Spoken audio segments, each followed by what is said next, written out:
Hey worship leader, so you need to add valuable members to your worship team. And we all need this, right? We all want to find the people in our church who will come prepared, perform well, and lead people to Jesus through music. The problem is, a lot of times we don't know how to do that. How do you find these people? The secret to finding these valuable team members is to create an amazing audition process. So if you have struggled to find great team members or have hosted auditions that just did not go very well, then stick around and I'll share with you my secrets to host amazing auditions.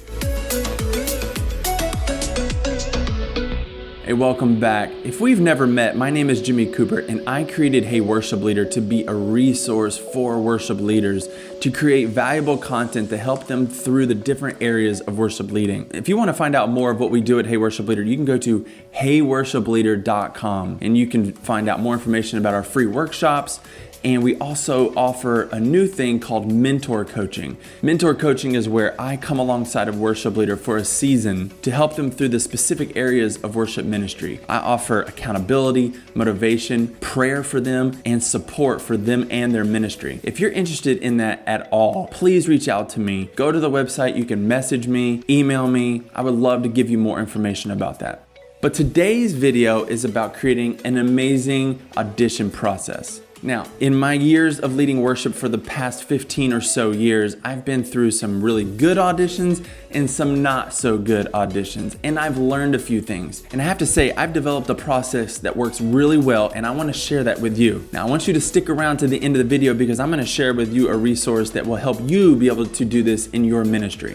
I've taken my audition process and divided it into 5 parts. Before you can do the audition, you have to prepare for the audition. You perform the audition. There are things you need to look for during the audition. I know I'm saying audition a lot. Then there are questions to ask the person. And then there's the plan of action, the follow-up, what to do at the end. So number 1 is prepare for the audition. Now the first thing you have to do is find someone to audition. But assuming you have found that person, make sure you communicate with them very well about what the expectations are for the audition. I have them prepare 2 to 3 songs that I want them to perform based on the instrument or the vocal range that they have that will accentuate their part. And then I have them prepare a song of their choosing. This helps me see what they like, what is their own style, and allows them to play something that they are very comfortable with. I make sure that when I'm communicating these expectations, I do this at least a week in advance. You don't want someone showing up unprepared because you were a bad communicator. So communicate early enough so they have time to prepare. So you've prepared for the audition. Now it's time to perform the audition. Now, a pro tip that I like to do is audition them like it's a live service. That's right,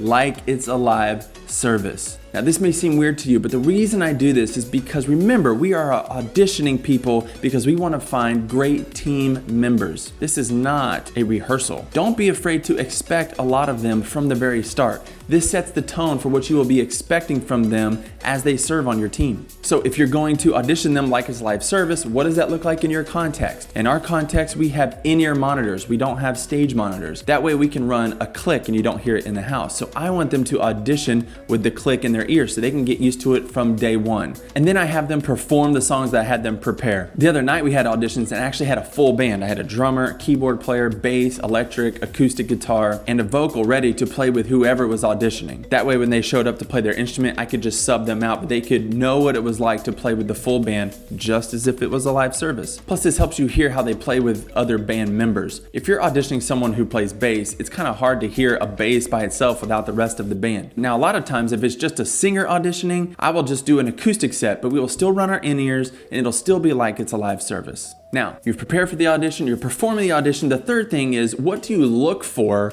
while they are performing? Now, most of these tips is for singers because I usually get more singers than anything else, but this also can apply to different instruments. There are 6 things that I look for: tone, pitch, timing, stage presence, punctuality, and did they come prepared?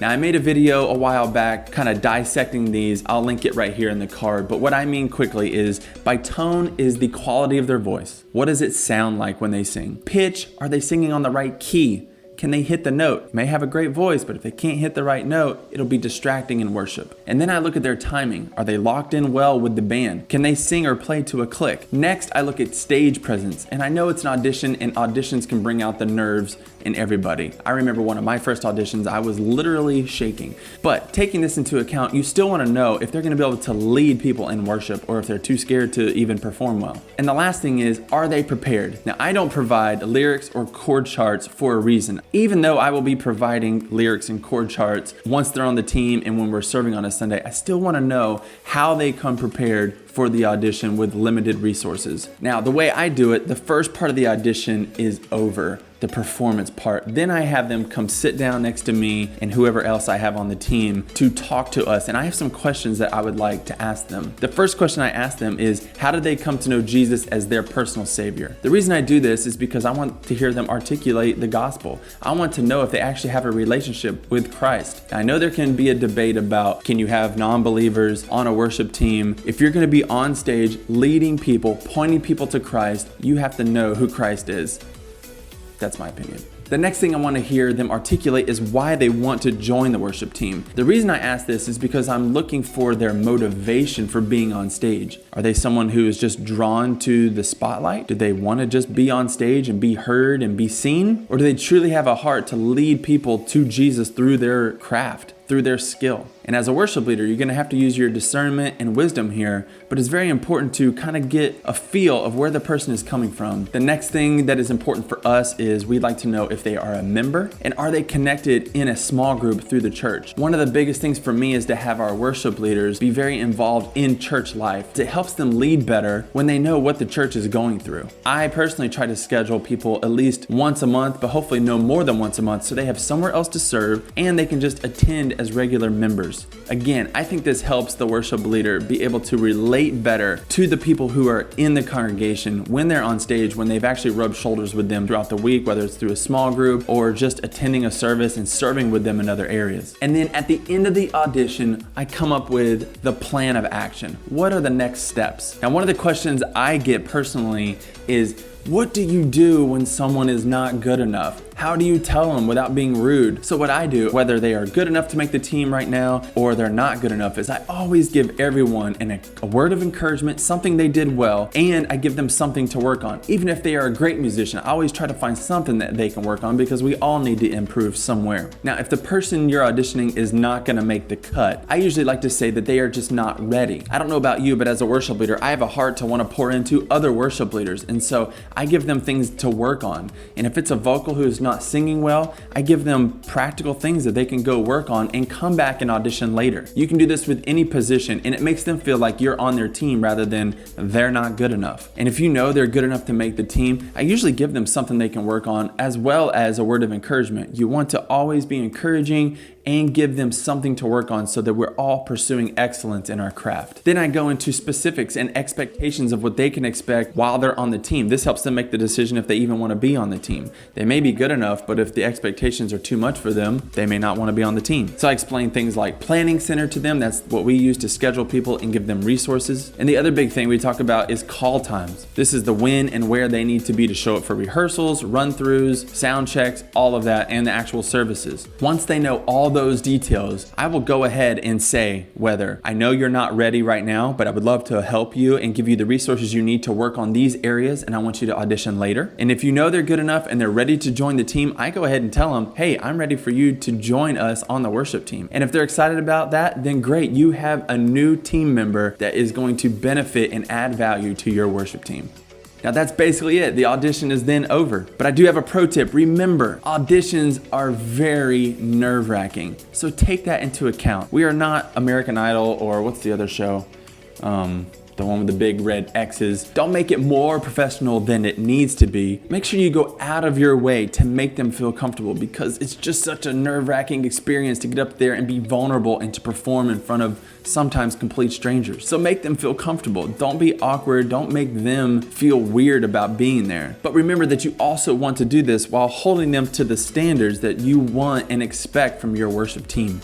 So that's it. That's my 5-step process to create an amazing audition. Now, I want to give you this valuable resource. I wanted to walk you through it, but I want to give you something you can leave with so that you can create an amazing audition process at your church. I've created a checklist that walks through the things that we just talked about so that you can find valuable team members for your worship team. Now, the link will be down in the description. All you do is follow that link to my website, heyworshipleader.com, and it'll take you to the page where you can download this PDF for free. So I would love to hear from you. What is your audition process? Have you struggled with auditions? What are things you've learned of things you would never do again? Are there some helpful tips that you have that I didn't list in my checklist that could also help me out? I would love to start a conversation. Plus, other people who are watching this video can read the comments and we can all gain insight from each other. As always, thank you for watching these videos. If you liked it, please like it, subscribe to the channel, and don't forget to click the link in the description so you can start having amazing auditions in your worship ministry. Well, that's it for today. I will see you in the next video.